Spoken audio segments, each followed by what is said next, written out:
कतिजना कांग्रेसको भनेर मैले सुने। यहाँ गृहमन्त्री त कांग्रेसकै थियो, गोली हान्ने टाइममा त थिएन भन्नुस् त। त्यतिखेर तपाईहरुको मन रुएन मेरो पार्टीले यस्तो गर्यो, यसको लागि तपाईहरु कांग्रेस बन्नु भएको हो र?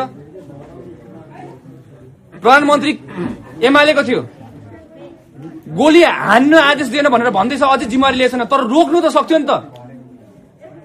टाउको र छातीमा बच्चाहरूको गोली हान्दै गर्दाखेरि तपाईले दिएको मतले त्यो एउटा गोली हो भनेर तपाईले सोच्नुस्। त्यही हो तपाईको गोली। अहिलेको मत भनेको तपाईको गोली हो। त्यो गोली हाम्रो छाती छेडेर गएको छ। आज म त्यो संसद भवनको अगाडि हुँदै गर्दाखेरि मलाई गोली लाग्न सक्थ्यो, मेरो आमा रुन सक्थ्यो, मेरो बजे आज काम्न सक्थ्यो, तपाईहरुले हालेको गलत मतले गरेर।